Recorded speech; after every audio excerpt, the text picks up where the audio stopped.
आज हम शुरू करने वाले हैं बेसिक इलेक्ट्रिकल इंजीनियरिंग। स्टार्ट करने से पहले हम आपको बताना चाहते हैं कि हमारे इस चैनल पर जो भी वीडियोस है सभी बेसिक से लेकर एडवांस लेवल तक बिल्कुल आसान भाषा में है, जो कि हमारे मैकेनिक या इलेक्ट्रीशियन भाई भी आसानी से समझ सकते हैं। इन वीडियोस में आपको थ्योरी के साथ साथ प्रैक्टिकल का अनुभव भी मिलने वाला है। इसमें हम जानेंगे इलेक्ट्रिकल कंपोनेंट्स जैसे कि रेसिस्टर, कैपेसिटर और इंडक्टर के बारे में और सर्किट से रिलेटेड कुछ नियम जैसे कि ओहम्स लॉ, केवीएल, केसीएल आदि लॉ समझने के बाद हम इनकी मदद से देखने वाले हैं कि सर्किट में करंट कैसे फ्लो करता है और वोल्टेज का डिस्ट्रीब्यूशन कैसे होता है। हम जानेंगे कि अलग अलग कंपोनेंट्स में कितना करंट फ्लो कर रहा है। इसके लिए हमें नोड और लूप के बारे में थोड़ी समझ की आवश्यकता है। उसके बाद हम पढ़ेंगे स्टार और डेल्टा के बारे में और उनका ट्रांसफॉर्मेशन की कैसे स्टार नेटवर्क को डेल्टा में या डेल्टा नेटवर्क को स्टार में कन्वर्ट किया जाता है। जब हम कोई नेटवर्क तैयार करते हैं तो उसमें कई तरह के कंपोनेंट्स अलग अलग कॉन्फ़िगरेशन में लगाए जाते हैं, जिनको एनालिसिस करना काफी मुश्किल होता है।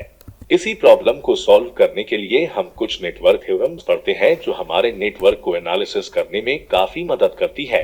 इन थ्योरम्स में जैसे कि Thevenin, Norton, superposition, maximum power transfer theorem आदि है।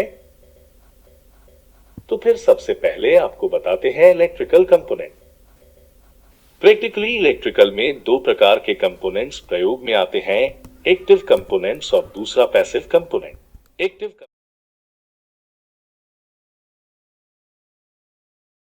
सप्लाई दी जाती है इन कंपोनेंट्स की श्रेणी में ट्रांजिस्टर, ऑपरेशनल एम्पलीफायर, आईसी आदि आते हैं।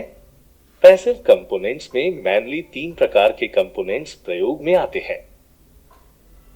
नंबर 1 रेसिस्टर, नंबर 2 कैपेसिटर और नंबर 3 इंडक्टर। रेसिस्टर का प्रयोग करंट के फ्लो को कम करने के लिए किया जाता है।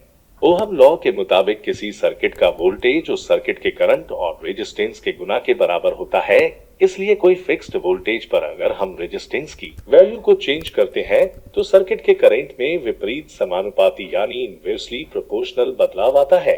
इसका मतलब अगर रेजिस्टेंस की वैल्यू बढ़ती है तो करंट का फ्लो कम हो जाता है या रेजिस्टेंस कम करने पर करंट का फ्लो बढ़ जाता है। या ये कहें कि किसी रेजिस्टेंस में पास होने वाला करंट उसके अक्रॉस दी गई वोल्टेज के प्रोपोर्शनल यानी समानुपाती होता है। यही वजह है कि किसी डीसी सर्किट में रेसिस्टर से हमेशा एक फिक्स करंट ही फ्लो होता है।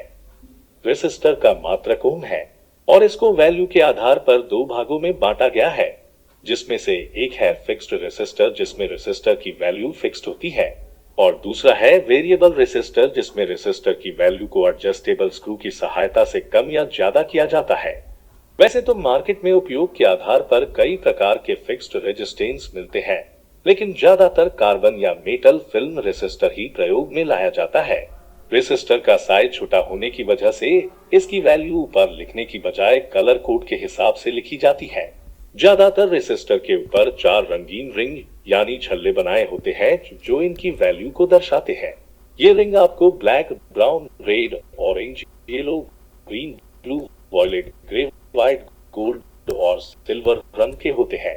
रेसिस्टर का कलर कोड पढ़ने के लिए इसको सामने इस प्रकार रखते हैं कि गोल्डन या सिल्वर वाला रिंग जो कि टॉलरेंस वैल्यू बताता है, राइट हैंड की ओर रहे। अब इसके ऊपर प्रिंटेड कलर लेयर को लेफ्ट से राइट की ओर पढ़ा जाता है। लेफ्ट साइड से पहले 2 रंगीन रिंग रेसिस्टर की वैल्यू को दर्शाता है और तीसरा रिंग गुणांक वैल्यू को दर्शाता है। राइट साइड वाला रिंग यदि गोल्डन है तो रेसिस्टर में 5% टॉलरेंस है और यदि सिल्वर कलर है तो रेसिस्टर में टॉलरेंस 10% है। इसका मतलब है कि रेजिस्टेंस जिस भी वैल्यू का है वो वैल्यू 5 या 10% कम या ज्यादा हो सकती है। उदाहरण के तौर पर हम एक रेसिस्टर लेते हैं और कलर कोड की मदद से इसकी वैल्यू का पता लगाते हैं। फोटो में दिखाए गए रेसिस्टर में 4 अलग अलग कलर के रिंग बने हुए हैं। कलर कोड पढ़ने के लिए जैसे पहले बताया गया है, गोल्डन या सिल्वर कलर को राइट हैंड की ओर रखें। लेफ्ट साइड में पहला रिंग जो रेसिस्टर की वैल्यू का पहला डिजिट बताता है ब्राउन कलर का है, जिसकी कलर कोड के मुताबिक वैल्यू 1 है। लेफ्ट साइड से दूसरा रिंग जो रेसिस्टर की वैल्यू का दूसरा डिजिट बताता है ब्लैक कलर का है, जिसकी कलर कोड के मुताबिक वैल्यू 0 है। लेफ्ट साइड से तीसरा रिंग जो रेसिस्टर गुणांक वैल्यू बताता है ऑरेंज कलर का है, जिसकी कलर कोड के मुताबिक गुणांक वैल्यू 1000 है। इस प्रकार रेसिस्टर की वैल्यू की पहली डिजिट 1 है, दूसरी 0 है और उसको 1000 से गुना करने पर 10,000 बनता है। इसका मतलब रेसिस्टर 10,000 ओम या 10 किलो ओम का है। इस प्रकार हम कलर कोड की मदद से किसी भी रेजिस्टेंस की वैल्यू आसानी से पता लगा सकते हैं। इसके बाद दूसरा कंपोनेंट आता है कैपेसिटर। कैपेसिटर डीसी बैटरी की तरह एनर्जी स्टोर करता है, लेकिन इसकी कंस्ट्रक्शन और वर्किंग बैटरी से काफी अलग है। बैटरी चार्ज को इलेक्ट्रोकेमिकल फॉर्म में लगभग फिक्स आउटपुट वोल्टेज पर सिर्फ एक दिशा में ही स्टोर करती है, जबकि कैपेसिटर चार्ज को दो इंसुलेटिंग प्लेट के बीच किसी भी अप्लाइड वोल्टेज लेवल तक इलेक्ट्रोस्टैटिक फॉर्म में दोनों दिशा में स्टोर करने में सक्षम है। कैपेसिटर की कैपेसिटेंस वैल्यू को फैराड में मापा जाता है। किसी भी कैपेसिटर की वोल्टेज को एकदम से नहीं बदला जा सकता और न ही उसे एकदम से चार्ज या डिस्चार्ज किया जा सकता। कैपेसिटर को चार्ज करने या डिस्चार्ज करने में कुछ समय लगता है, जो कि कैपेसिटेंस वैल्यू और उसके अक्रॉस लगे लोड पर निर्भर करता है। इसी प्रॉपर्टी के आधार पर कैपेसिटर फिल्टर का निर्माण किया जाता है। कैपेसिटर फिल्टर का उपयोग हम फ्लैचोचिन डीसी को स्मूथ डीसी बनाने में करते हैं। कैपेसिटर में से फ्लो होने वाला करंट कैपेसिटेंस वैल्यू और समय के रेस्पेक्ट में वोल्टेज में बदलाव के दर पर निर्भर करता है। किसी भी कैपेसिटर में जब तक करंट फ्लो करता है, जब तक कि इनपुट वोल्टेज चेंज हो रही है, अगर इनपुट वोल्टेज में कोई चेंज नहीं है, मतलब इनपुट डीसी है, तो करंट 0 हो जाएगा। ऐसे सर्किट को ओपन सर्किट मान सकते हैं।